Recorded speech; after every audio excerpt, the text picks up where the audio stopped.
Hello,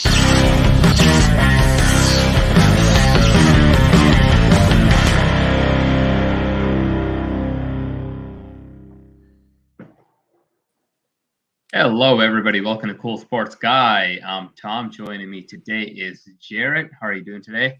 Doing pretty well. All right. So we are back. Football season still hasn't started. So we are continuing our series of our favorite 10 plays. We originally started with a decade, but we had too many. So now we're doing 5 years at a time. Just to clarify, this week we are doing 2015 NFL season all the way through 2019 NFL season.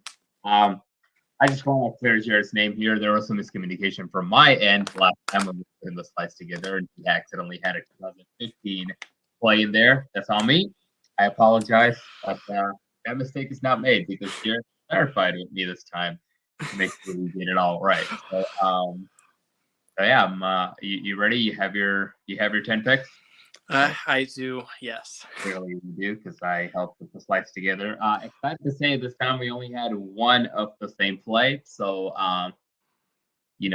the closer years we're getting to where we watch more football, we have more plays in our memory. Plus, it's more recent than 2 years ago, or I'm sorry, 20 years ago. Yeah, it's a lot easier to just remember, all of the plays, because I'm not gonna lie, for the first decade we did, I looked up a lot because I was like, I don't remember anything that happened in that decade. I was a child, so not the it's easiest. crazy. It's crazy how fast and how much you forget. It's not even the fact that you're a child. Even when I was doing this decade, like the first 4 or 5 of them just came to my head instantly, and then the other 5, and I'm like, you know what? What the heck happened this 7 years ago, 6 years ago, 5 years ago? So, it's okay. So I mean, hey, here we are. We're almost in the 2020s, but 2015 to 2019, we'll start at the top. I just want to say real quick before we start, these are our favorites. So a couple of our favorite teams are probably in here. Our favorite players are going to be in here. So anyone who has a problem with the amount of Patriots plays or Tom Brady plays I have in here, screw you. I don't care. These are my picks. Make your own. By the way, that actually reminds me, if there are awesome moments in the NFL that we have missed throughout any of these, please comment, let us know.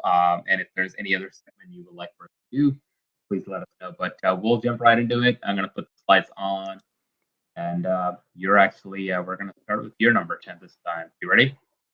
Yes, I am. Cool. But before I start with this, I know this is kind of off topic. Talking about the older plays, I just remembered that there's a play that I completely forgot to include. I don't remember the exact year, but I think it should have been on last episode. I don't know if you're going to remember it. We don't have a picture, so no one else is going to remember it either. But it was a random Monday Night Football game with Jay Cutler, and to take the lead at the end of the game against the Chargers, he threw a pass to the end zone, one-handed catch by Zach Miller.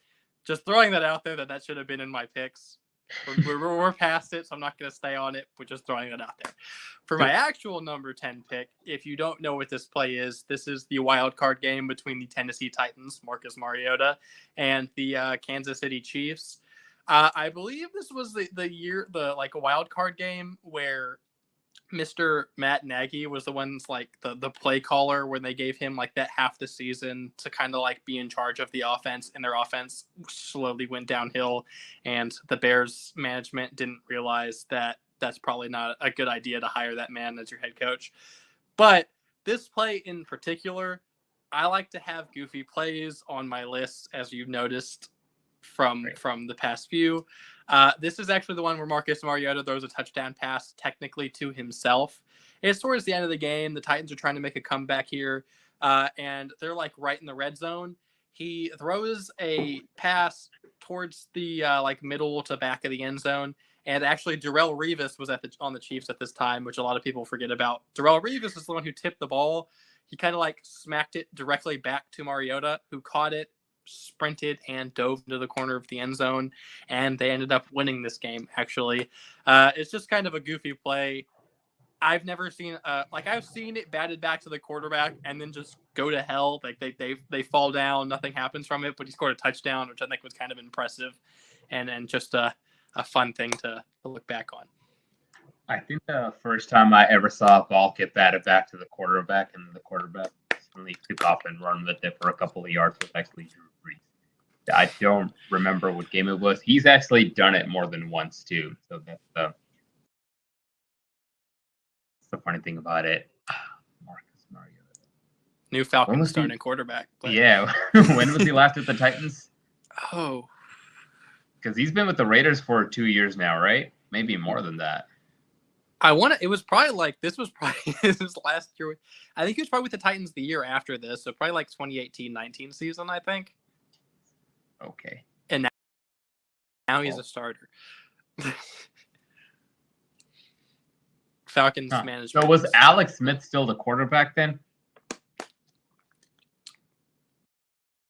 Yes. Okay. Makes sense. Cool. All right. So we'll move on to my number one. So this is the 2017 AFC Championship game against Patriots versus Jacksonville. This is so after the Patriots 28-3 comeback against the Falcons. You know, they were predicted to go undefeated the following year. They came in and they crapped the bed first game against Kansas City, but you know, continued to play. Made the playoffs as usual. Got home field advantage. Was number one seed. They AFC Championship game. So, fun fact about the season: Julian Edelman at the beginning of the season with a torn ACL, and then Gronkowski in the beginning of this game got concussed and had to go out. I believe it was sometime in the first quarter. So Brady was down a couple of his main weapons. 10 points down in the fourth quarter, and Jacksonville had a really, really good defensive line at the time. And there were so many things that happened in the fourth quarter. This game was so sensational to me. Danny Amendola, that's where playoff Amendola was born. 2 touchdowns in the fourth quarter.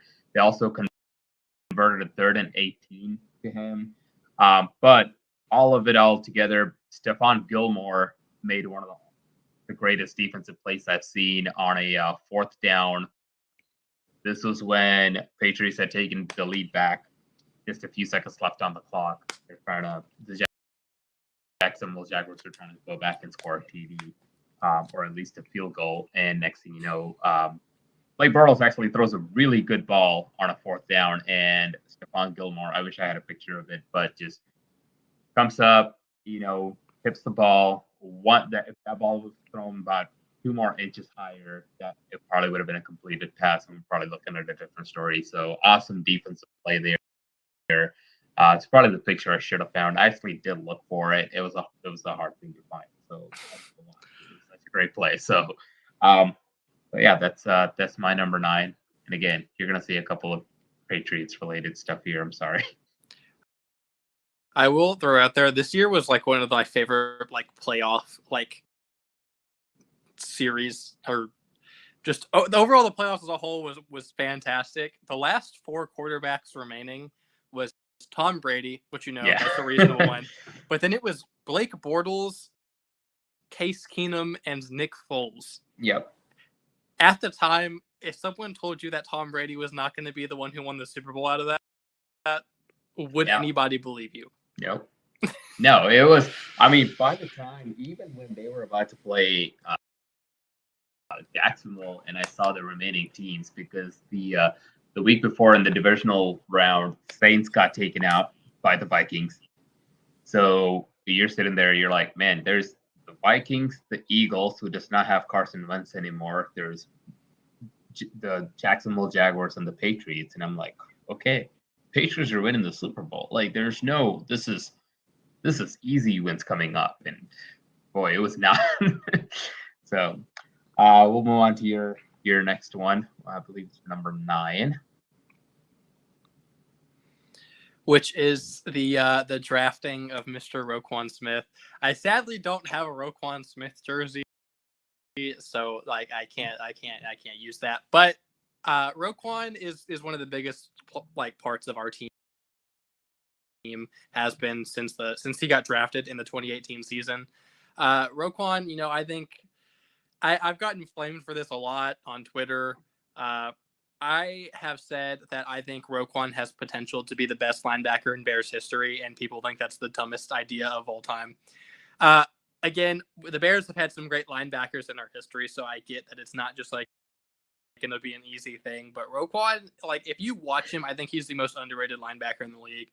I don't know if he's like by far the number one. I personally think he's the number one linebacker, but you can have your arguments for like Fred Warner, Darius Leonard, those kind of guys. But Roquan is just like such a smart player. He makes plays. He like leads the I'm not a big stats guy, but he leads the NFL like linebackers in stats like every year. Hasn't been to a Pro Bowl. He just made an All-Pro team this year, which was All-Pro second team. And the person who got ahead of him for first team was Devontae Campbell, who had worse stats across the board, and I think overall had a less of an impact than Roquan did. He's just a great linebacker. I think if there's any chance of us winning for the foreseeable future, he's going to be a big part of it. And it's just he's one of my favorite players on the team. So watching him get drafted was a very happy moment for me. What year was this again? This was the 2018 draft. The year that we were super good. He was a rookie that year. Okay, yeah, that was 2018. So we don't talk about Cody Parkey, right? I don't even know who that is. I should have put that play on here. I even said I was going to put that play on here, and then I forgot. I would have left. You do realize that. I would have, wherever you had it, that would have been the end because I would have left. Number one. Maybe I do have it. All right, so let's move on. This was so I've mentioned this play a couple of times. So obviously, when we got to these 5 years, I have to put this on there. This might not be super significant to most sports fans, but it was because I remember watching this game. So this game happened the same day as the Packers NFC game against was it Cardinals, the game you had a picture of last week. So I remember watching both of these games. Both of these games were ridiculous towards the very end because they were not very high scoring. It was a defensive matchup all the way until late in the fourth quarter. So Patriots, obviously, I think I told you, this is the most hits Brady's taken in a playoff game. I think he took like 19 hits in this game. Von Miller, I mean, we already know how sensational in 2015 season the Denver defense was. Cam Newton for sure knows if you ask him. They were, it wasn't a good start for the Patriots. They were down, and they were down by 8 points, and it was, I think, less than a minute left in the game, and it was a 4th and 10, and a lot of people thought it was the last play of the game, but obviously Brady was able to get a clean pocket, threw a perfect 22-yard pass to Gronkowski, which is obviously who was double covered. As you can see, that's where the ball landed. It was one of the clutchest throws that I've seen given the situation circumstances, and he caught that. And a few plays later, they were actually at 4th and goal, and he did another one to the back of the end zone. Again. So this game, it was crazy. Obviously, as you and I both know, they couldn't convert 2-point conversion. Came into 2018, Manning went to Super Bowl. So, but anyway, I just wanted to put this one out there because every single time I see this play, I get goosebumps. I've seen this play so many times, but even now, it was great. It was just too awesome. So, ready? Yeah. Okay, so for this one, my number 8, this is, if you can't tell from the Lions or the Titans being backed up for the 1-yard line. This is Derrick Henry's 99-yard touchdown run. I think, as I know, like the 2010 to 2014 one we did, I had the Beastquake, which is one of the best runs of all time. I think this one is debatably a better run. I just think it's just because of the fact that it wasn't in a playoff game or a very meaningful game whatsoever, that it's not going to be talked about nearly as much, but this play was insane. For the fact running 99 yards for a touchdown, Derrick Henry's a big dude. Like yes, he's fast for his size, but he's a big dude. Him running 99-yard touchdown should be impressive in itself, but the fact of how many tackles he broke, because he cuts to the left, runs like the entire side, like down the sideline the entire time. He stiff arms like 3 separate guys on his way to the end zone. It's one of the most insane plays I've ever seen. It could honestly be higher on my list, and I probably should have put it higher. Derrick Henry was already a pretty good running back by this point, but I feel like this is one of those moments where you're like, yeah, this guy is a generational talent at the running back position, because if anyone can do this, then I would want him on my team. Like, that is absolutely insane. Yeah, I don't recall this play. I'm not gonna lie. I do recall a lot of Derrick Henry runs. For some reason, I cannot put my head on this one. But Jaguars, Titans. I do need to go back and watch this one. Derrick Henry's he's a strong person. I think that's why. The stiff arming 3 people on his way is probably the least surprising thing to me out of this entire thing. Just because he's a beast. I'm excited to see him come back and play. Hopefully he'll be better this year. Because last year he was kind of on the fence after he came back from his injury. He did come back, right? Yeah, he came back for the playoff game. I remember for the playoff game when we did our playoff predictions, I know I had them beating the Bengals in the divisional. I don't remember if I had them winning in the conference championships, but I remember I said I was pretty confident they would beat the Bengals because Derrick Henry's back, and he's been he has some well-rested legs from that time off, and they did nothing. He got shut down the entire game. I think that's probably the most wrong I've been in a very long time about anything sports related. The Bengals had a good defense, and the Titans, I think, still should have won that game if Tannehill didn't turn over the ball. Was it 3 times in that game? It was a lot. I think the first play of the game was a turnover, and also they went into overtime, and then one of the first plays of overtime was an interception. It was Tannehill had a very, very bad game. It was just a bad game for him. It sucked, but so my next one probably isn't as good, but he did get more yards than Derrick Henry on this play. So I have a 106-yard punt return. This, I think it was the 2015 season, Texans, Kansas City. The game was in Houston. Again, Alex Simmons was still the quarterback of the Kansas City Chiefs. The very first play of the game.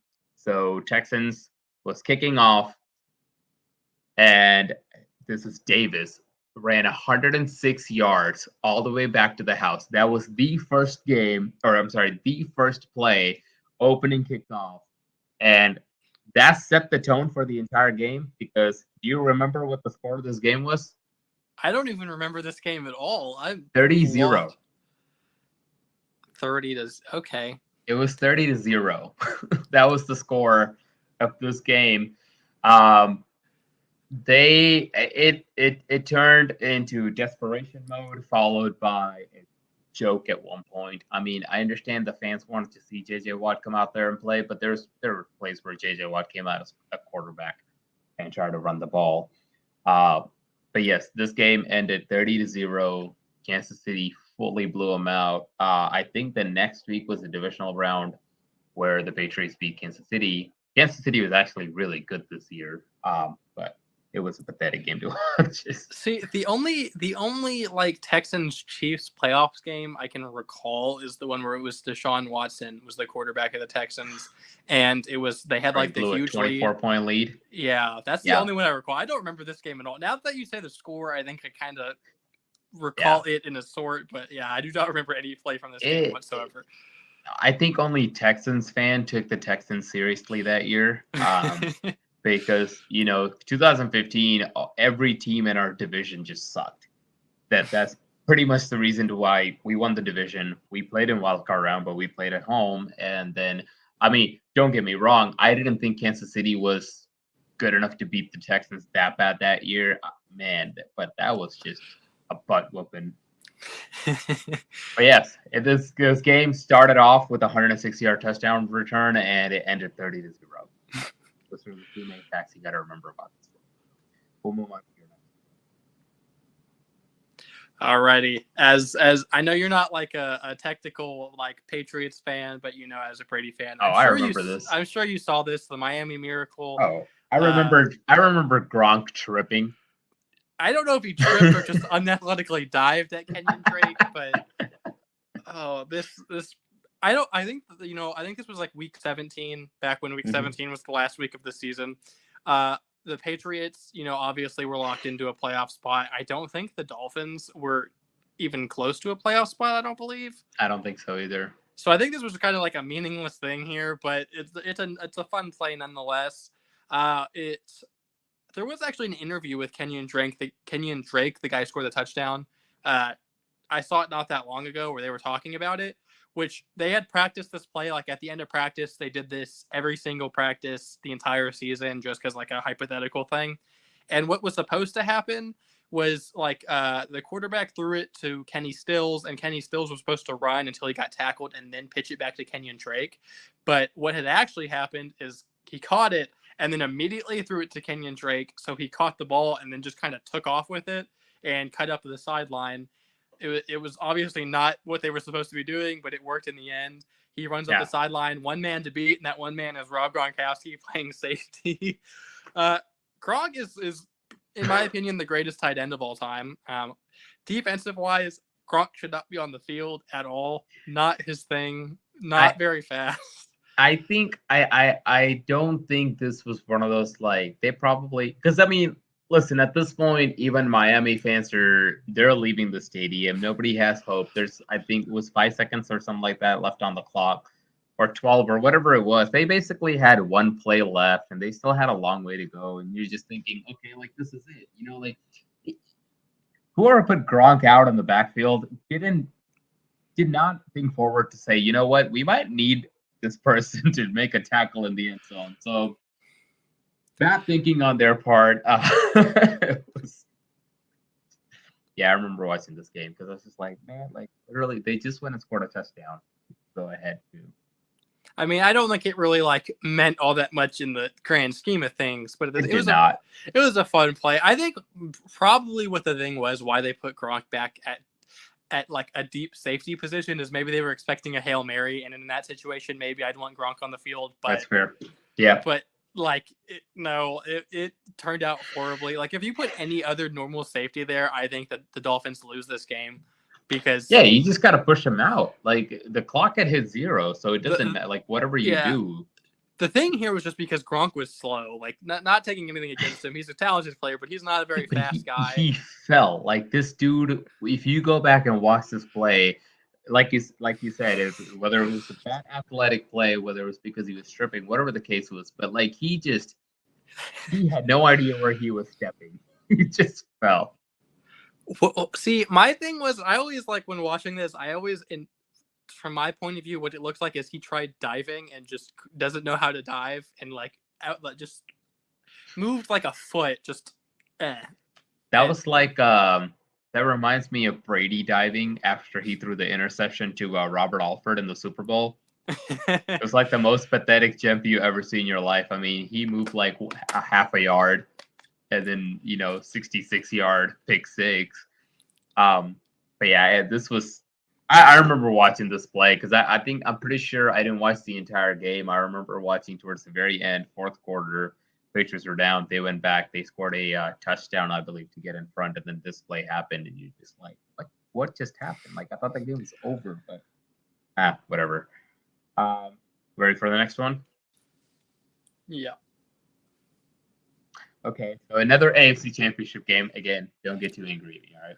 So, listen, this was a very much anticipated game. This was the year Patrick Mahomes officially became the starter of the Kansas City Chiefs.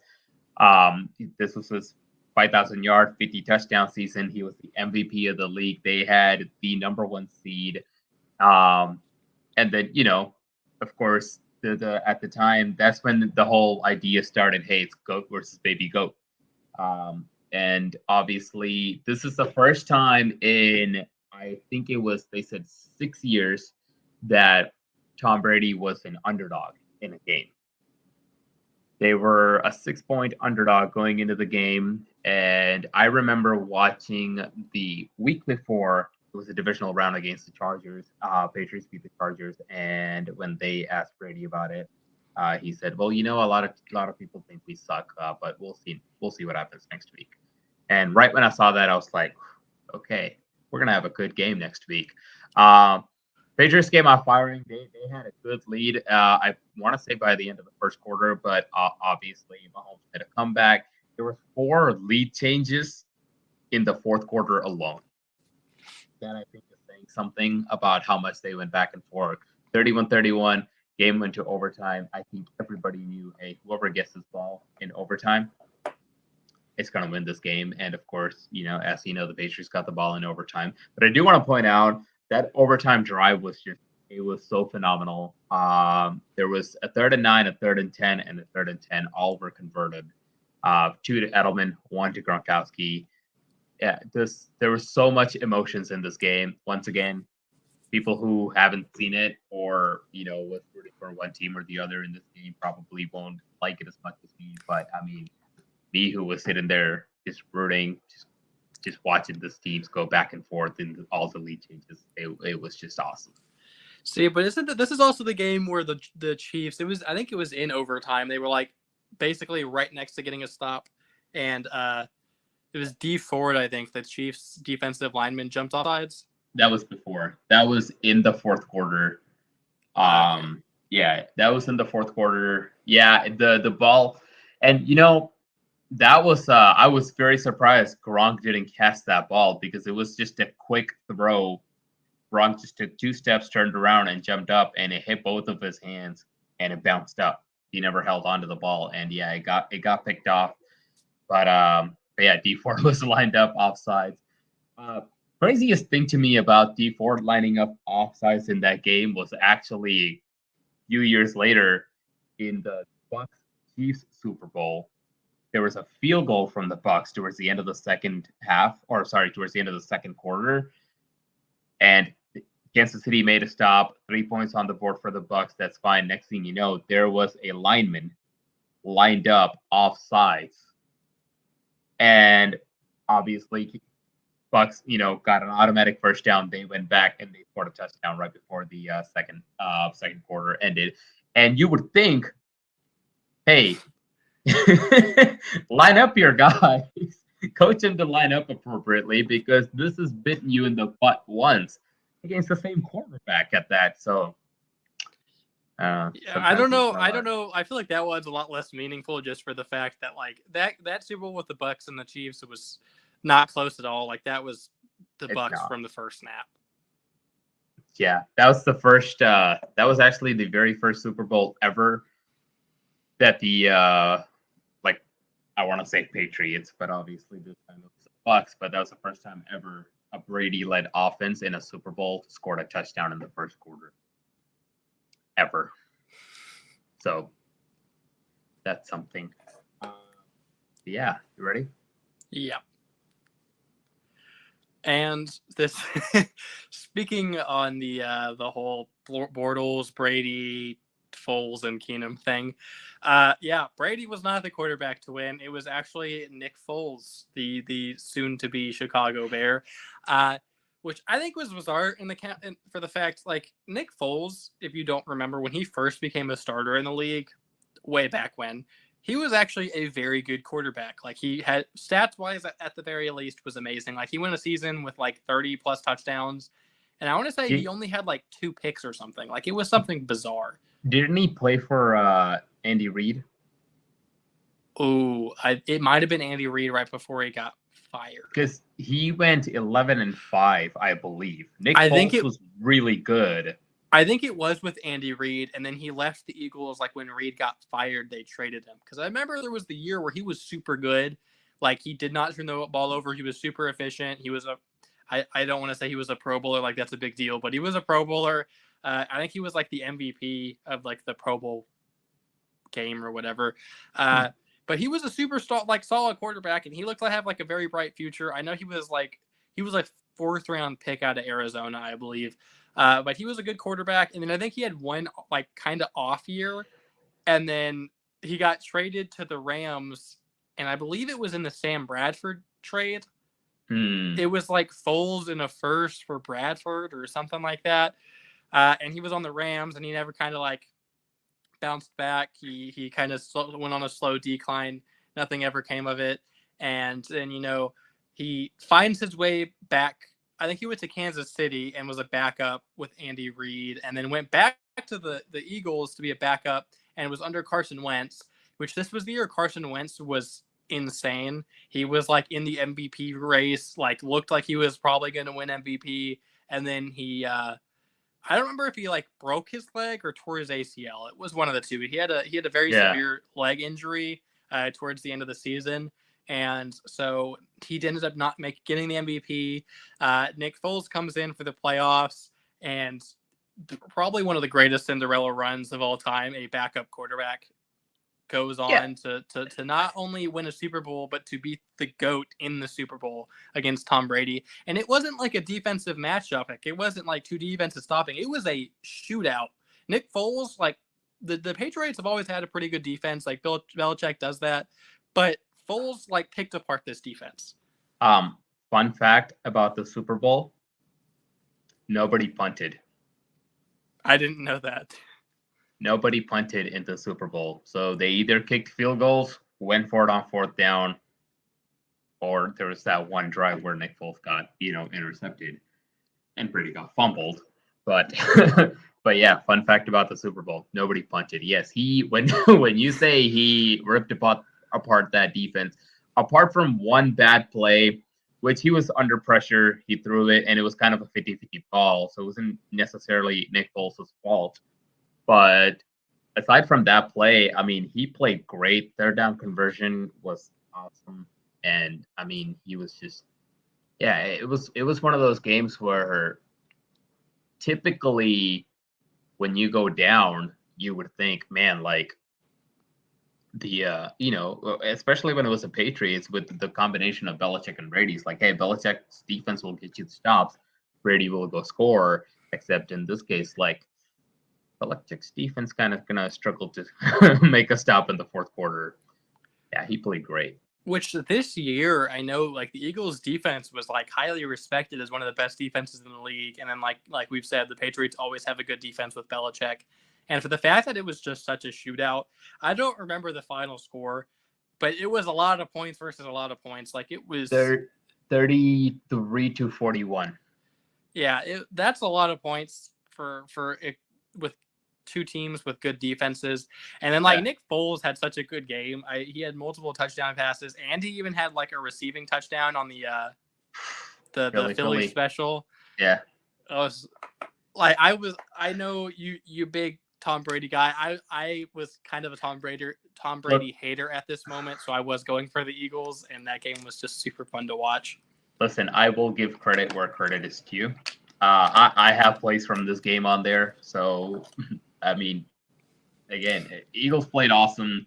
It wasn't even like I said it because I mean we usually Eagles was supposed to have a good defense, and Patriots obviously always have a good defense. You go into this game, and Brady still till this day holds a record for most yards thrown in a Super Bowl. He's 505 yards against, and they still somehow came up short. So yeah, it was a very, and it came down to the wire too. It came down to literally the very last play of the game. I don't know if you remember that. It came down to the Hail Mary. Yeah. I will also point out, I want to give a shout out to my boy Alshon Jeffrey, formerly of the Chicago Bears, caught a touchdown pass in this game, which I know Alshon Jeffrey and Bears fans kind of have bad blood for how he left us and whatnot. But at the same time, I'm happy for any Bears after they leave the team, unless they go to Green Bay, that's like Adrian Amos and Julius Peppers and Pat O'Donnell. Those guys don't care about. But any other Bears go to another team, I want them to be successful. Did Jeffrey catch the second last touchdown in this game? I don't remember what part of the game it was. There was one where I'm still very skeptical about. There was the one where he caught it was the one where it was a deep pass. I think it was probably like around 40-50 yards. Like, it was a deep pass to the back of the end zone, and he kind of just went up and got it. Oh, that's not it. No, there was a pass that was as he was catching the ball, kind of kind of moved quite a bit, and that's because even the commentators were like, that might come back. That's not. He doesn't really have possession before he went out of bounds, and I guess it was too close to overturn, so they kept the touchdown because that was on a 3rd and long, I believe, too, in the 4th quarter. But that's the only one I was just like, oof. I don't know if that's a touchdown. I still don't think that was a touchdown. But whatever. We'll move on to the next one before I get sad about it. Well, we both have back-to-back, so feel free to chime in on this. This is your next one too. So, the Minneapolis Miracle. So this was one of the. There's 10 seconds left. Drew Brees. Last week when we were talking about how Aaron Rodgers is cursed in the playoffs, but there was like a 3-4 year, I want to say at least a 3-year run there where the Saints and Drew Brees was maybe cursed, because this game right here, if Drew Brees has went down, got a score, they were up 24-23. There's 10 seconds left in this game right before the ball snapped on this play. If this play was stopped, when we talk about remaining quarterbacks, we're talking about Drew Brees, Tom Brady, Nick Foles, and Blake Bortles for that year. This is the 2017 year. And then there was also the 2019 year. Sorry, I'm going on a Drew Brees rant real quick. 2019 year, the no call for the pass interference. I don't know if you remember that at all. Yeah, I do. That too, because obviously if they would have called it, they are at the goal line. They'll either score a touchdown or run some clock out, kick the field goal, where the Rams doesn't have a chance to come back and kick field goals, take the game overtime, yada, yada, yada. So I think Drew Brees also had a little bit of curse here in the playoffs too. But yes, this game, threw to Stephon Diggs with 10 seconds left. They had no timeout, so literally all they had to do was just tackle him inside. And Marcus Williams, as you can see, I still, till this day, I think he kind of saw where Diggs was gonna be, and he thought that's where he was putting his shoulder down to. Obviously, he didn't have his neck up looking if that's where Diggs was going to end up. Diggs thought he was going to get hit on this play, because if you go back and watch this play, he catches the ball, comes down, turns around, and then he realized, oh my God, nobody's hitting me. And not only did Williams miss the tackle, he ran into the only other defender that was in the vicinity that could have maybe potentially, if anything, might be able to tackle Diggs real quick, but that didn't happen either. So this was arguably the worst defensive play in playoff history. And I'm sure that's a very broad statement, because I'm sure there's some really, really dumb ones. But this was one of those, hey, like, you literally have one job. And it's not even that you have one job. Like, this dude is, like, jumped up 2.5 feet in the air catching the ball. Just go hug him. Just go wrap your hands around him and don't let him go. That's all you have to do here. Just stop him for one play, and it was right there. He just missed it. Which I feel like this angle, like the picture that this angle is at, like, kind of speaks for itself. The fact that he's not looking at who he's tackling. Like in he looks like he's playing peekaboo with a kid. In Pee Wee football, they teach you how to tackle, get low, like face mask for him and hit him in the chest. And he's just straight up like dolphin diving at the dude. Like, that is I remember, since we live close to New Orleans, there's a lot of Saints fans around here. They were not in a happy place after this. I remember Marcus Williams, like, was probably the most hated man in the state for, like, the state of Louisiana for so long. Like, there's no excuse for this. This is one of the dumbest things I've ever seen. There's not even much to say other than the fact that it was dumb. Like, I do feel bad for Drew Brees on this, because, like you said, the whole, like, him kind of being screwed out of some games in the playoffs during that span. I feel like this one was the worst, because, with, like, the Rams one with the pass interference, they still got the ball back to score. He threw a pick in overtime. In overtime, yeah. And then then there was also the one where they also played the Vikings, and I think it was in the wild card round, and the Saints scored a touchdown, and there was like not a lot of time left, and the Vikings got the ball back, and then like they drove down the field like instantly, and then threw a touchdown in the back of the end to Kyle Rudolph. I remember that. I feel like this one is like by far the worst because like Drew Brees literally had like he won them the game. Like in no situations did you allow a touchdown in this like scenario with like 10 seconds left going against Case Keenum. No timeouts. 10 seconds and no timeouts. Like if you, like you said, just like hug him in air and then just let other people come to you. Like there's no way. I get that none of that is probably like, going through your head in that particular moment, but and again, I feel bad for him, right? Because he made one mistake and people are always going to remember him for that one mistake that he's made. But what are you doing here? where are you going? I mean, Marcus Williams just signed a huge contract with the Ravens, so I mean, his career is still going pretty well. I hope so, but I'm just saying, when you say Marcus Williams, I'm gonna take a move. So, all right, so we'll move on, which is literally the same thing for you. I don't know if you even want to add something or just this is the end result of that missed tackle, by the way, if anyone's still wondering. Just to add anything, I did like his celebration at the end. I was just to point out also, this is against the Vikings and Saints, so obviously I was going for the Saints, so I did not want the Vikings to win this game. But in the fashion they did, I think I was kind of happy just because how like iconic it was. And then his celebration where he like ripped off his helmet and just threw it in the air. Like it was a nice moment.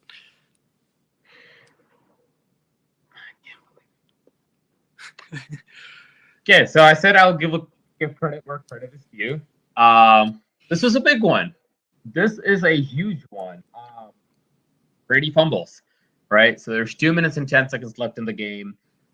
Patriots are down 38-33, and it was a 2nd and 2 or 2nd and 3, something like that. Brandon Graham, right? Just ran inside, rushed him from the inside. Whether that's because, and if I recall the exact play correctly, I'm pretty sure Brady's offensive line kind of crumbled a little quicker than anyone expected. Brady was, quite often they say it's amazing how patient Brady is in the pocket. If you go back and actually watch this, that nobody ever really talks about is Brady was actually standing in the pocket being patient for one of his receivers to be open. I forgot who it was, but he was waiting on a crossing route. Except James White, I believe it was James White, was wide open, standing by himself on the sideline. Or not on the sideline, but towards the sideline. And if Brady would have seen him instead of staying patient, this play may have not happened. But nonetheless, Brandon Graham made an amazing play, came in, and the situation with this game is by this time, which was a 2018 season Super Bowl, by this time, it was almost to a point where, hey, in big games, if the Patriots are down, they're going to come back. That was just the notion. And as much as people celebrated when Zach Ertz got the last touchdown for the Eagles to put him at 38-33, you're talking, hey, you know what? There's 2 minutes left in this game, and Tom Brady's about to get the ball back in a Super Bowl where you need a touchdown, and they will go home as champions. I'm sure even the Eagles fan was thinking, man, we forfeited. At least that was going on through my head. And later on in an interview, I even heard Brady say, "I just thought we were just gonna go score and win the game." That was going through everybody's head. It's like, dude, you literally left 2 minutes on the clock for a dude to go in the most critical stage in a game. And nobody saw this coming. Came out of nowhere. Obviously, from the football, they still had a chance to go back, but you know how the game ends. It was, but yeah, it was a great play. And again, as much of a Brady fan as I am, I want to give credit where credit is due. This was a very much a memorable play. I want to add one thing to this that's not really to do with this play whatsoever. How are we talking about, Drew Brees being cursed? Another player who I just kind of rather I feel like is the most unlucky man of all time is Brandon Cooks, the receiver. Because, he was with the Saints. He got drafted by the Saints in the first round.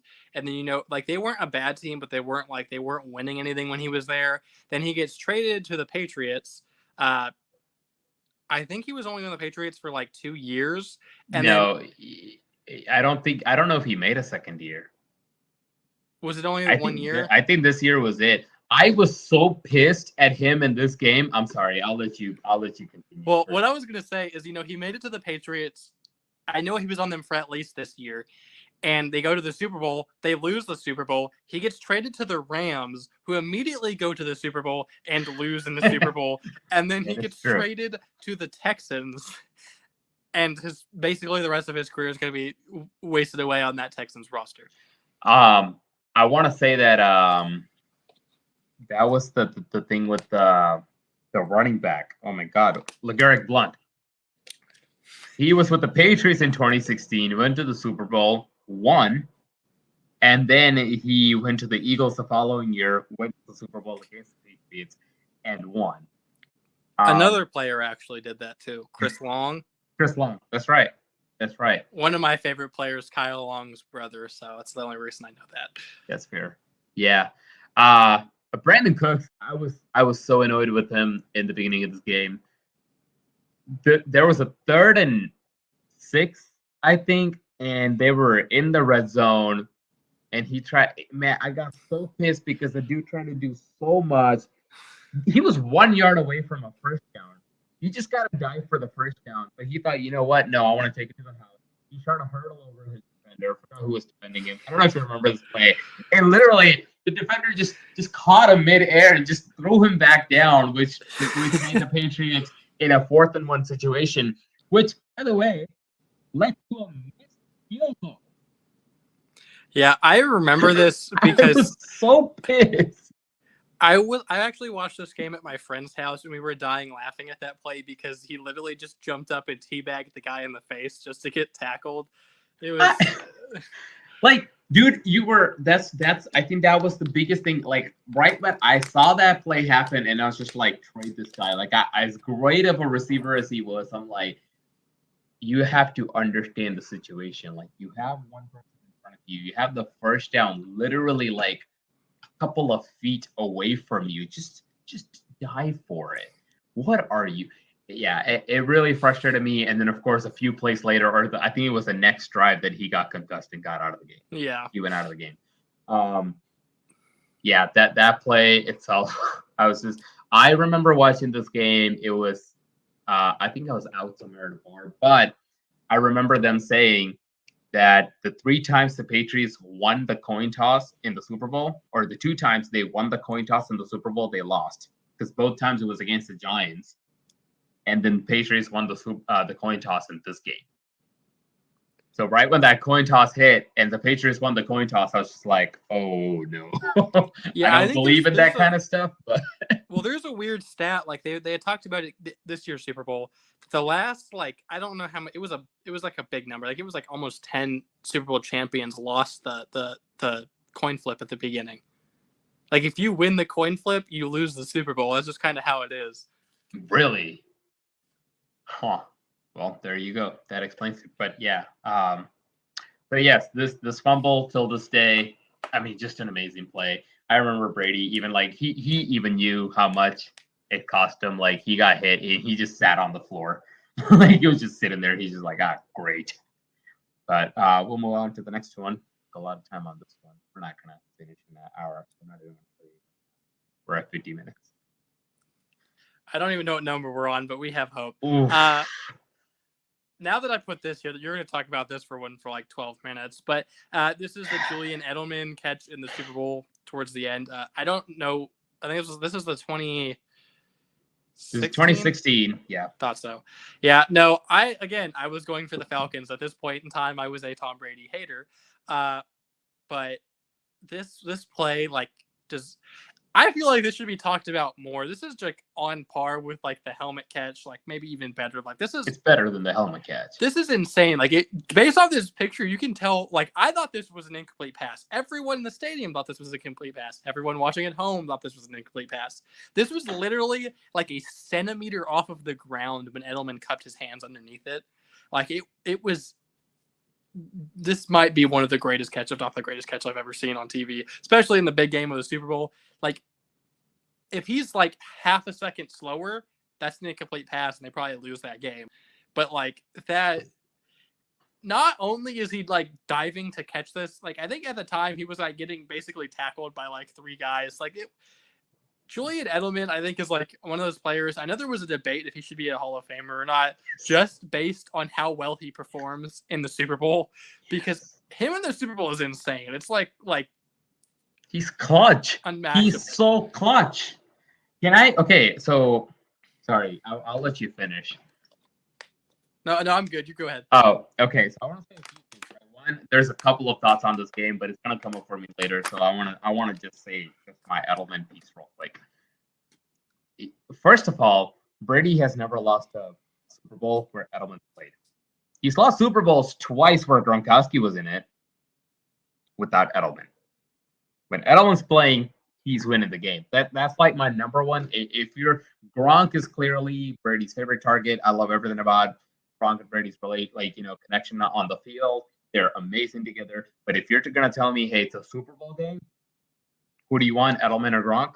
This game right here, Gronk was out. Edelman was in. Edelman won. 2011, Edelman didn't play. Gronk was in there. They lost. The Giants or the Super Bowl against the Eagles that we were just talking about, Edelman was hurt that year. Gronk was in it. They lost. But nonetheless, this catch right here, I think what makes this catch so awesome is the fact that where you see his hands right now in this picture, that was not the first time he's grabbing the ball. The very first time he go for the ball, he actually just tosses the ball up so it doesn't hit the ground, and then goes back and grabs the ball. I don't know if you recall that, but also the fact that so apparently Edelman ran the wrong route. Edelman said that long after this game in an interview, he said, well, I technically wasn't supposed to run that route, but he ran it. Alford undercut the route, hits the ball, probably should have been picked off, right? If it was a little lower, he probably would have picked it off. But the fact that Julian Edelman was running full speed, saw the play happen 3-4 yards behind him, was able to stop and come back for the ball and land where he's at. I think that itself, because of how crazy this catch was, nobody realizes where Edelman came back from for the ball. I think that was so ridiculous that he was able to actually make a comeback for that ball. And the rest, as you know it, this ball's literally like an inch off the ground before he caught it. They were down 28 to 20 at the time, late in the fourth quarter. Man, this game was ridiculous. But yes, I think Edelman should be in the Hall of Fame. I know it's a very controversial pick, but I feel like if we have that discussion now, we would take like 30 minutes doing that. So yeah, maybe we'll make that a discussion for some other day. Eli Manning and Julian Edelman, Hall of Famers or not. So let's see, next one. Oh, okay. So I know you hate Aaron Rodgers. I know the Packers lost this game. I get it. But listen, this, as you can see, written as big as it can be. This is a 4th and 20. This is the same game that I told you, hey, this happened the same day as the 2015 AFC Championship game. They were both defensive games. They were both very low scoring up until late in the fourth quarter. It was a 4th and 20. The score was 20-13, I believe, and the Packers were in their own end zone, as you can see, and there was 55 seconds left on the clock and no timeouts, and you're thinking, man, this is pretty much it. And Aaron Rodgers, as you know, loves to do late Hail Marys, has completed a couple of successful ones, spins out to his left, steps up, throws an amazing pass to Jeff Janis, who does he still play in the league? I don't think so. I think he left the Packers for the Browns for a little bit and then was just gone completely. Yeah. So yeah, I mean, he throws a perfect pass to him. It was like a 60-yard pass. Well, from where he's standing, the ball, I believe, traveled all the way to midfield and caught it, ran up there, and then I believe they spiked the ball. Just to do the same exact thing again to get a touchdown. My only thing I remember, again, I was watching this game, and I think I was the only person. People kept calling me stupid for saying this. I was the only person going, "Go for two, go for two. Do not go to overtime. Just go for two, go for two." They didn't go for two. They kicked the field goal. They went into overtime. Aaron Rodgers never saw the ball again, just like against the Seahawks. So I know you were going for the Cardinals. I was going for the Packers in this game because once again, I wanted to see. I always wanted to see a Rodgers pretty. So call me selfish, but I think it'll be great to watch. But yeah. So I just want to again. I know you don't have much to add about this one because I kind of ranted about this, this game last week on accident, but I will say, this was a very impressive drive by Rodgers.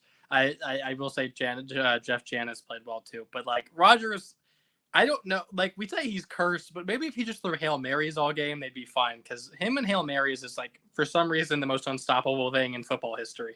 The one against the Lions, that's probably one of the most beautiful Hail Marys I've ever seen. He threw one against the Giants. I don't know if you remember that one in the playoffs one time, right before halftime. Yeah, him and Hail Mary is ridiculous. He knows how to throw a good Hail Mary, man. I feel like it's just, you just throw it deep. Like there's not like a perfect way to do it. But look how and where the ball lands when he throws a Hail Mary. It's not just like, hey, the ball's just gonna be thrown deep. They're so accurate. Agree to disagree. Fighting hard to not talk crap about Rodgers right now, right? I think it's impressive that he does it. Obviously, he's doing something right, but I feel like there's a lot of luck that goes with a Hail Mary because you don't even know where your receivers are really going to be at other than the end zone. Go back and watch this play. He knew exactly where his receiver was going to be at. Oh, listen. I respect Aaron Rodgers. I think he's one of the greatest quarterbacks ever, but at the same time, Hail Marys is not just obviously it's a skill to the extent Aaron Rodgers has mastered it. But at the same time, there's a lot of luck involved in Hail Mary. So I'll give you this. The Hail Mary against the Lions, obviously he threw to the end zone. Don't get me wrong, that the throw was amazing, but you're right. It's a 50-50 ball thrown to the end zone. The Hail Mary he threw against the Cardinals, the play after this one to get them the touchdown, also a 50-50 ball. I get that, even though it's a beautiful throw. But I will say this particular one, as much as we keep saying Hail Mary, this was more of a 50-yard amazing pass, in my opinion. If you go back and watch this, it just went straight into the hands of the receiver who was running. It wasn't just like the receiver was waiting there. He's going to have a jump ball situation. Like no, it went into the hands of the receiver. I will say this. I think Rodgers gets a little bit too much hate for playoff losses because most of the time, and I will say most, he plays pretty well in playoff games. I'm not going to say like, oh, it's completely his defense's fault like a lot of people seem to say. But like he plays well enough to win and they just don't win. It happens. I will say that the exception that I can think of off the top of my head is the most recent game against the 49ers. But he's a good playoff quarterback. They just don't win. I think there's a difference with the two. Like they don't have to go they don't go hand in hand all the time. That's fair. I'll give you that. I gave Rodgers his credit. Now we can move on. Would you be happy if Rodgers came to Chicago? No. I don't. Okay. Hot take. Gonna put this on the show. I think Rodgers is very close to falling off. Okay. I have not said this like to an audience yet, except on Twitter, but no one follows me on Twitter anyway, so it doesn't matter. But I think Rodgers is close to a fall off, and I'm not saying that because like, oh, I think he's a bad quarterback now, blah blah blah. No, he is getting up there in age, and I think Tom Brady's an anomaly. when it comes to playing so well. Like Tom Brady's like what 43, 44, and he's still playing like at an elite level. He's turning 45 in a month. Oh my Lord. That's insane. But Rodgers is, I think, 38 or 39, one of the Something two. like that. He's going to fall off eventually. I think maybe this year, I think at the most this year will probably be his last like elite year. Is this your cliff prediction? My what prediction? Your cliff prediction for Rodgers? Yeah. I think this is his last year of being at an elite level. I think he's going to fall off. Okay, so who's gonna fall off first? Brady at 45 or Rodgers? Who's gonna fall off the cliff first? It sounds bizarre, but I think it's going to be Rodgers. Like, I think it is. Well, I think Brady's gonna retire before that. I think, though, yeah, right? but that doesn't make him fall off the cliff. He's like, I've done this too well for too long. There's no point anymore. That's fair. Cool. We will move on. Yeah, we still have like 3 picks each. So. Okay. The Peyton Manning Super Bowl, which, listen, I don't want to discredit Peyton Manning. He's one of my favorite players ever, but he did not have a good Super Bowl, even really a great year this year for the Broncos. He only played 8 games. It was. I don't want to say the defense completely carried him, but I will say the defense completely carried him. Manning was he had hit a cliff, like or hit a wall, fell off a cliff, whatever you want to say. Like Manning, this was the year he had to retire if they won, whether they won it or not. Like he had nothing left in the tank. It's like Manning woke up one day and forgot how to stretch. I'm just happy that he went out on top. Like I really like Peyton Manning and I respect him, and I think he deserved another Super Bowl. In a weird, I was actually going for the Panthers in this game because I love Cam Newton. But I had said this going into this game, like I want the Panthers to win. I love Cam Newton, but I'm not going to be mad if the Broncos win because Peyton Manning gets another Super Bowl, and that would also make me happy. So I was fine with it. You know, Manning got his Super Bowl. It was a great game. Very, very defensive minded game, but you know, it was a good game nonetheless. And it was very, very heartwarming that Manning went out on top. Okay. Can I just say 2 things? And I promise I'm not trying to debate Manning here. When you say it was a defensive minded game, it was a defensive minded game from the Broncos perspective because their defense was so good. Look, Panthers had a pretty good defense, but I don't think they were the reason Broncos weren't scoring as much. I think it was Peyton Manning. But also, I do want to say this, right? I think this is probably my favorite pick you have that obviously that I don't have. Have a ton of respect for Peyton Manning. Just out of even though the Panthers were or the Broncos were the underdogs in this game going into this game, I may have had a couple $100 on the Broncos win of the game because I really wanted them to win. And in my head, and maybe I was looking at it totally wrong, and I shouldn't have. I was thinking, man, if that defense is good enough to stop Brady in the playoffs, that defense is good enough to stop Cam Newton in the playoffs, and that's exactly what happened. So yeah, and which actually takes us to our next play, which is the fumble. So, or the strip sack. I shouldn't say fumble. Strip sack. So Von Miller, obviously inside the 10-yard line. In the first quarter, 6 minutes, some change left. I think they were up 3-0. The Broncos were up 3-0 at the time.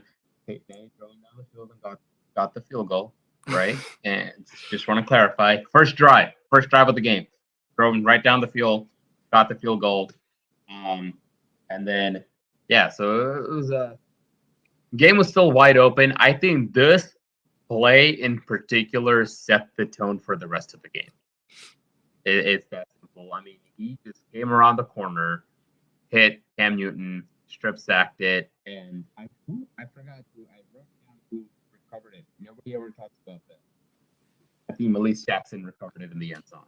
I always forget about that because this to me is the iconic part about this play was the fact that he strip sacked him. Broncos got a touchdown, obviously went up, 10-3 from 10-0, and from there the tone was pretty much set for the rest of the game. So but this was a very Von Miller is another guy who just steps up big time in big games. Which I had brought up going into the playoffs this year. I don't know if you remember, I was ranting about it every single like playoff game. Whenever he was like, with the Rams, I know they gave up a lot to get him, but whenever it got to playoff time, I was like, I'm picking the Rams to win, and a big part of that is because Von Miller shows up in the playoffs. It's just what he he's strip always sacked done. Brady in the fourth quarter and against the Bucks. Yeah, Miller is insane in the play. There's just players who just step up in big games. Yeah. Edelman is one of them. Von Miller is definitely one of them. Cam Newton is not one of them. Eli Manning, if he can make it to the Super Bowl. I think Eli Manning, honestly, if they make it to the playoffs, he's usually pretty good in the playoffs.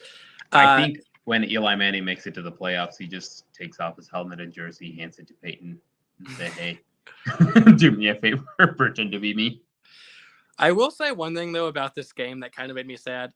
I know Cam Newton is a big part of why I wanted the Panthers to win, but also if you don't know this, Luke Kuechly is actually probably my favorite linebacker of all time, even over like the Bears greats. I loved Luke Kuechly like so much. He was so much fun to watch. He was the smartest player on the football field like at all times. I would say he's like the defensive equivalent to Peyton Manning when it comes to like intelligence. Like the dude was insane.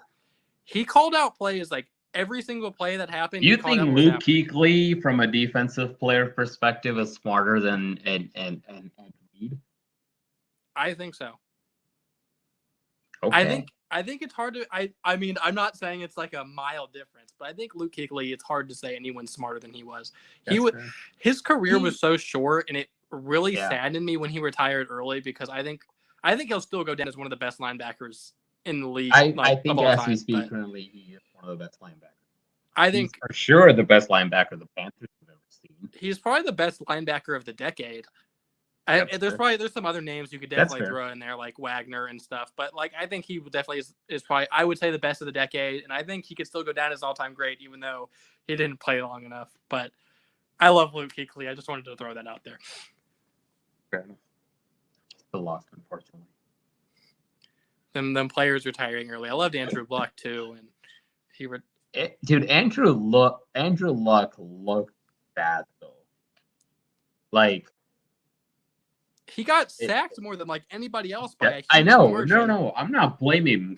I can't word right now him for that. But I'm just saying, like Andrew Luck from when he started in the league versus when he was retiring, it was just like, oh my god, it's bad. They fixed the offensive line after he retired. Now they have like a great offensive line. I know that. Well, they were fixing the offensive line for him to protect him, and then he was just like, nah, I'm good.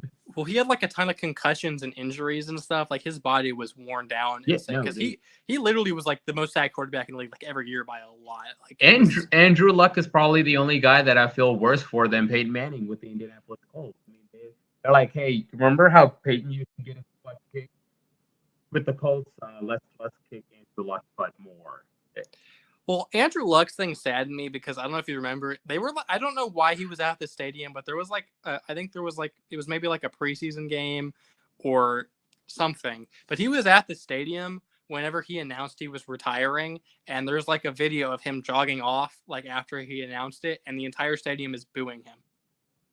Yeah, that's pathetic. I mean, I get it. It's surprising. It's out of nowhere. They also had very high hopes for the Colts that year. The Colts was one of a lot of people's Super Bowl pick going into that year because their offensive line was just like upgraded like crazy. Andrew Luck was supposed to come back healthy. Their defense was really good. So the team in general had such high hopes. Like I understand that, but you don't boo the guy. I feel like from a fan's like standpoint, if Justin Fields came out and retired today, would I be insanely sad? Yes. But would I boo the man? No. I feel like those fans who, like, whenever players do stuff like sign with another team, like a rival, or retire early, and then like fans like on social media give them death threats and, call them racial slurs and stuff like that. That is absolutely ridiculous. Can I just say I absolutely hated Matt Shaw. Right?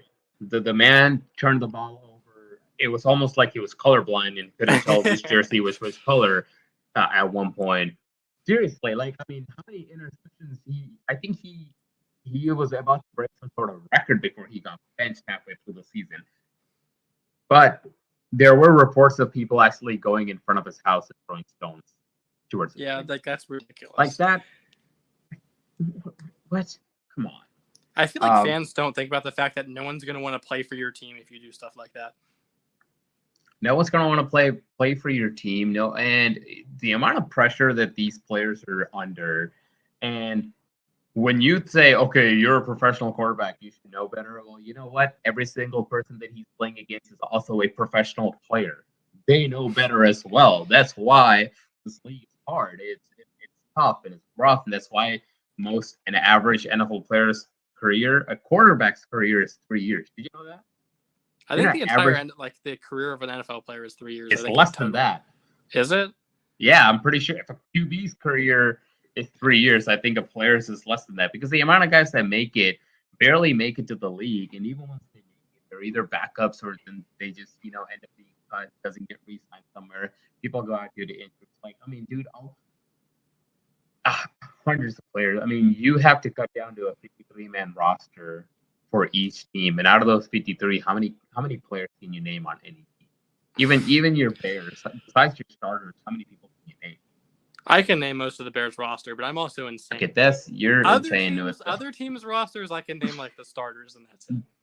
That's the thing. That's my point. So, like, yeah, and there's people who just, I mean, they just fall off. You don't know. Maybe there's a Brady in there somewhere, and they didn't have a smart enough coach like Belichick to keep him on there, and just cut him. It happens. It's okay. We'll move on. Okay. There you go. Talk about your Bears roster. He's now with the Steelers. I don't know if you know this play based off the picture, but this was actually the game that Mitch Trubisky, of all people, had 6 touchdown passes. Was the most fun game I've probably watched as a Bears fan in a while. This was. I don't remember what the year is actually. Now that I think about it, I think this was the year after 2018 or the year of 2018. I don't remember which one. But Mitch had a lot of question marks. That's always, even since the year we were super good, he had question marks because, like, yes, the team was very good, but he wasn't like, elite or anything close to it. He was very average that year nonetheless. But then he comes out and throws 6 touchdown passes. And I remember after this game, I talked so much crap. I was still in high school at the time. I talked so much crap about this game. Just based on the fact I'm like, yeah, look, Mitch, he can be an elite quarterback. He threw 6 touchdown passes in the game. It was impressive, but there was also a lot of reasons why. The Bucs defense was not nearly as good as it is now at this point in time. Like, it was a very mediocre defense. Our offense, JPP was still there. Yes, he was still there, but it still wasn't a great defense. And also, there was I think maybe 2 of the touchdowns were deep passes. A lot of them were very short dump offs where the receivers made the plays that led to the 6 touchdowns. Not to take anything away from Mitch, I think he can be a very solid starting quarterback, top 15. Is potentially top 15 quarterback. You say top 15? That's called average. I think that's solid. Well, you got to think about it. I think that there's probably 6 or 7 elite quarterbacks in the league. I don't have a list in front of me to give you an exact number. But there's 6 or 7 elite. So I think that the good range, 15 is a good quarterback. But I think Mitch potentially could be a top 15 quarterback. I think that I'm kind of getting off track here. I think this was just a very fun game to watch as a Bears fan. Mitch, had big question marks, but you get to watch him go out there and throw 6 touchdowns in the game, and it made you feel good for once about what your quarterback was. I think you froze up. Still frozen? You're back. No, you're good. You just came back. I think it froze when you stopped talking, but it just froze for a second, and I was just oh man, okay. All right, so let's see. Moving on to the next one. Okay. Philly special. So again, I said I'll give credit where credit is due. This was for sure one of the, and arguably the gutsiest call in Super Bowl history, or any Super Bowl for that matter. Very, very late in the second, less than a minute left in the second quarter, about to go into halftime. Philly has the lead, and they're inside the 5-yard line, and it was fourth down. You're thinking, kick a field goal, take the lead, add on to your lead. It made perfect sense to do that, but they were originally gonna kick a field goal. Nick Foles went to the sideline and said, "Hey, Philly special. Okay, let's do it." Came back out, which apparently was a play they came up with the night before. Came back out and decided to run the play. It was a fake snap. Obviously, got handed off and thrown to Nick Foles.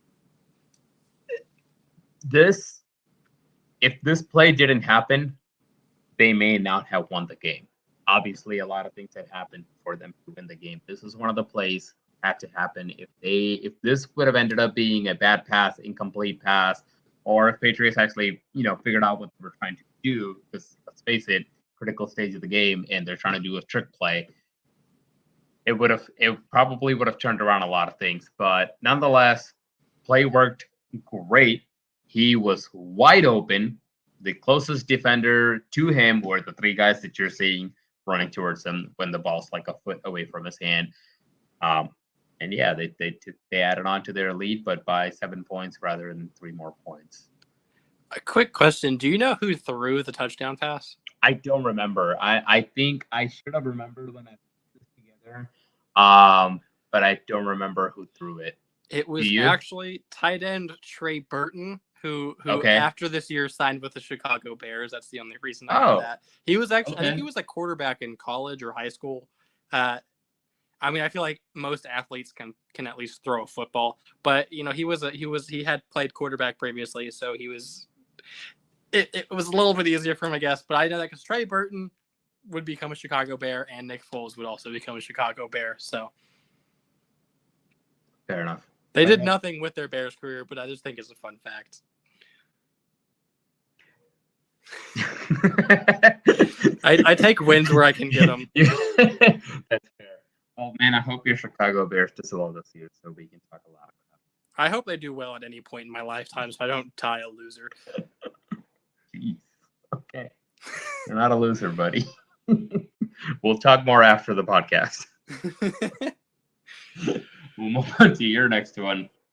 This is actually so right. We're finally to number ones. I think this is probably the longest video we've ever done. But this is my number one, which is not just the Khalil Mack signing, which I'm wearing the Mack jersey, but it is the entirety of the 2018 season, which I think this was in like the preseason. We had traded for Khalil Mack, which we gave up quite a lot for the man. We traded, I think, 2 firsts. And no, was it? I think it was 2 firsts. Or no, you gave 3 up firsts. To get him in the it was a lot. I think it was like 3 firsts for Mack and a second, which the Raiders did nothing with either. We got Khalil Mack, and we got also with the second round pick, we got Cole Kmet, who has yet to do anything superb, but I think Cole Kmet can be a very good tight end in the league. And they got Josh Jacobs, who is a solid running back, but running back's the least important position in football. They got Damon Arnett, who is no longer with the team. With his last year, he got cut with something with like a Facebook Live or something where he was like pointing a gun at the camera and like threatened someone. So he got cut. And then the other one was, I want to say it was like, I don't remember who the other guy was. I don't even think he's on the team anymore. But they did nothing with the picks other than Josh Jacobs, and it's, again, a running back, the least important position in football, which sounds disrespectful to say. But that's the second time you're saying that. I mean, it's true, but it's sad. It's disrespectful. I get it, but like running backs is like their shelf life in the NFL is so short because they get so much wear and tear on their bodies. I love running backs still to this day. The Bears always have good running backs, but it's just not an important position. You can get them in the late rounds of the draft, and they'll be just as good as the starters. But we're going to move past that. I'm going to go back to the Bears. We get Khalil Mack, which I know we didn't end up even winning a playoff game with Mack on the team. But at the same time, I feel like from a Bears perspective as a fan, we had been bad for so long. Like, I think we had went to the AFC or the NFC Championship game against the Packers. Then the year after that, we went 10-6, and they fire Lovie Smith, and we hire Mark Trestman, and then it's just downhill from there. And we go through Mark Trestman, we go through John Fox, and then we get to Matt Nagy, and that was a false prophet. We thought a lot of Bears fans thought he was going to be good based on the fact we were good his first year. He wins Coach of the Year. Didn't deserve it. The reason we were good was our defense, but I digress. It put so much hope in Bears fans, like just hearts, that we got debatably the best defensive player in the league at that time. Like we got Mac, we had just drafted Roquan Smith. Our offense, we had our franchise quarterback in Mitch Trubisky. And then that year we go 12-4 and we beat the Packers, which doesn't happen very often. We almost beat them the first time too, except we blew the fourth quarter lead. But it just put hope in our hearts that we were going to be good for the foreseeable future, even though it went completely downhill after that one season. Yeah, due to he who shall not be named. I'm not going to talk about how the season ended. I feel like everyone knows. We don't need to talk about it. Very traumatic experience. I was actually working at Star at that point in time. I don't know if you remember that. I actually watched that game at Star after my shift, and I don't remember if you remember how pissed off I was after that game. Yeah, I luckily didn't work for a few days after that for whatever reason. I didn't sleep for 3 days just because I was so just angry with how that season ended. It was ridiculous. But just going into the season, I'll even say the regular season, the playoff game was not fun to watch. But the regular season that year was probably the most fun I've had as a Bears fan in my lifetime, because the last time they were good was I was 10 or 11 years old. I was into football a lot, yes, but I wasn't as knowledgeable to where it was as enjoyable. So that was definitely the most fun year as a Bears fan I've had. I'm hoping with Justin Fields, I don't think we're going to be fantastic next year, but the year after that, we're set to have $100 million in cap space next offseason. So I think going into the 2023 season, we're going to be very good and probably have this kind of an impact, which is what I'm banking on. But this was just a very fun year for a Bears fan. Fair enough. Khalil Mack was a scary looking guy. I mean, if I see him coming at me, I'm running for my life. So I'm very excited for the Chargers this year. I hope Mack does well. I will say, I mean, I understand you have a personal liking to this, but I'm kind of surprised it's your number one pick. Listen, like I said, the Bears have sucked for so long. This was the 1 year where I had hope, which I will also say, without a doubt in my mind, we make that field goal, we win the Super Bowl that year. I don't know about without a doubt, but I can tell you that. Or at least we make it to the Super Bowl. I think I can very well see you making the Super Bowl that year. Well, because who the other teams we would have had to beat in the playoffs? I don't remember who one of them was. Let me think. So the Eagles beat us, and then they played the... I don't remember. I know we had to beat the Rams, which we would have definitely beaten the Rams because we had the Rams number that year. We played them in the regular season and whooped them. It wasn't even close. And I think the other one probably would have been the Vikings or Saints or something. I feel like those were always the teams in the playoffs during that time period. Rams also... sorry, I was just going to say, even the NFC Championship game, they probably should not have won because of the whole no call, blah, blah, blah. But that was also such a low-scoring game. Rams, don't forget, still had Jared Goff at quarterback. And they were just a defensive force. So if you were able to outscore them, if you were able to put 20 points on that team, you probably were going to win that game. I think that's how we beat them in the regular season that year. It was I think it was 21 or 20 to 3. It was not a very high-scoring game, but we just shut down their offense. And the funniest... Sorry, guys. I was going to say, I no doubt in my mind we would have beaten them. I will say, I don't know, without a doubt, we would win the Super Bowl. We would have been in the Super Bowl. I think that it would have been a tough game against New England. I think we would have probably had a better showing than the Rams did against New England, but possibly. I think Belichick would probably feast on Trubisky being a young quarterback, but I feel like we would have had a very good chance of winning a Super Bowl that year. I will die on that grave. It didn't I'm not happen. going to give you that chance because obviously I know who's on the other end of that Super Bowl, and I'm not betting against him. But yes, I could very well see the Bears going to the Super Bowl that year. That would have happened. But maybe if that did happen, you and I would start fighting, and we wouldn't be doing the show together. So I'll forget. So we're gonna move on to our final one. This is probably the longest podcast we have ever done. So fun. All right. 28-3. 28-3 comeback. So there's a couple of things that, obviously, like I said, hey, I want to get the evidence out of the way when you had that play on there. But there's so many things that happened. So obviously, I don't know if you know this. This is the year where Brady was suspended for 4 years. He was suspended for the first. He froze again. Had a very funny image, and it was awesome to watch.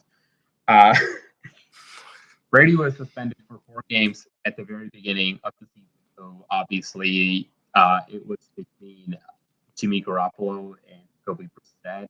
Patriots went 3-1 in those games. Should have been 2-2, I believe. The Cardinals had a missed last-second field goal. Nonetheless, came back, played the last 12 games. He lost one game at the very last second against the Seahawks. Besides that, won every single game through 28 touchdowns, 4 interceptions. Going into this year, when they announced his 4-game suspension going into the season or 2016 season, I started betting money that the Patriots were going to win the Super Bowl. Sorry, I promise I don't have a gambling problem. Which brings me to the next point. By the time this game was starting, I had $460 on this game with the Patriots winning the game, obviously. And then, as you know, they played terrible in the first half, and then that continued on in the beginning of the quarter. They went down 28-3. Brady wasn't playing very well, was hit a lot of times, threw a 66-yard pick six. And I remember watching this game, and I had friends tell me, hey, let it go. Like, yeah, it's Tom Brady, but they're down 28-3. Like, some days aren't their days. It is what it is. And I said, well, yeah, it's Tom Brady. They'll figure it out. They'll come back and win it. And I still to this day, I don't know why I had faith in the Patriots coming back and win it, because there's literally 0 chance at that point. Obviously, from that point, the next 26, 27 minutes of the game was just almost perfect for the Patriots. Atlanta never scored again. They were within field goal range, but obviously it's not come out of field goal range. Edelman catch happened in there. The Matt Ryan fumble happened in there. Brady, as usual, was pretty darn good in the fourth quarter and overtime. And his first ever overtime Super Bowl. Right.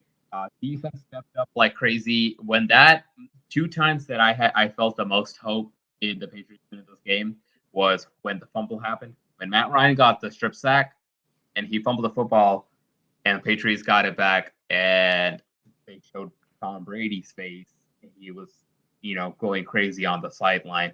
That, and there was a time where it was I believe it was a 3rd and 11 or 3rd and 15, and Brady took off running with the football when he couldn't find any defenders. And you never see Tom Brady run with the football, but he ran, he picked up a first down, and how calm and collected this entire team just stayed throughout was just absolutely ridiculous. I think this is probably the most, in my opinion, the most split credit given in my opinion. Like, Belichick's defense stepped up, every single player when they needed to. James White, nobody knew who the hell James White was until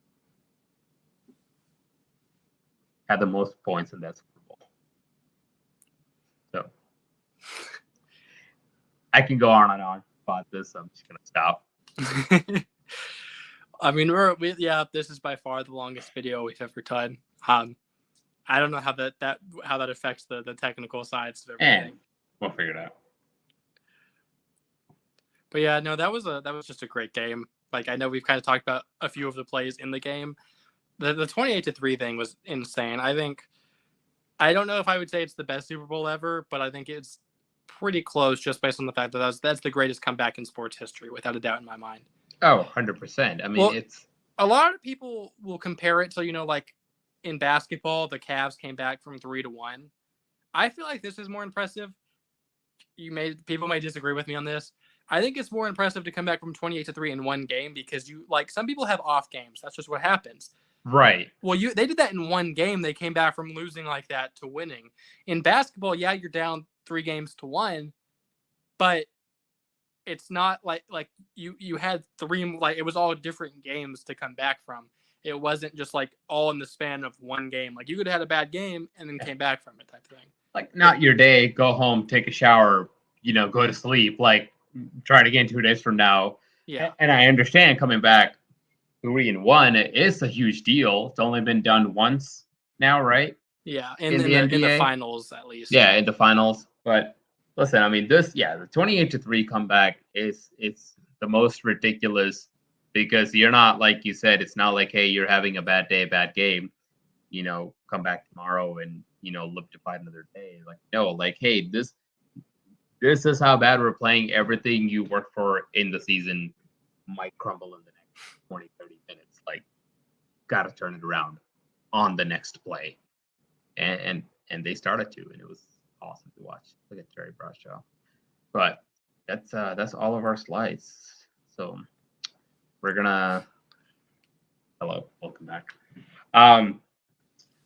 So yeah, I think are we gonna do the this decade now, or what do you want to do? What's next? I feel like we should probably hold off on doing this next decade just because there's not much to talk about. It's like 2 seasons? Yes. I think what we should do, I have brought this up, is the quarterback rankings. I think is something we should look into doing. Okay. Well, we're not gonna. I think the more that I think about it, maybe should we put Deshaun Watson in it or?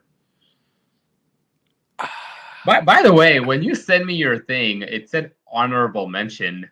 Bears not drafting Deshaun Watson. Oh yeah, I forgot. I was gonna make a joke about that, and then I completely forgot I did that. Yeah, no, that is an honorable mention. I'm so happy the Bears didn't pick Watson because, I mean, the draft picks would be nice for when we eventually traded him, but don't want Watson on my team.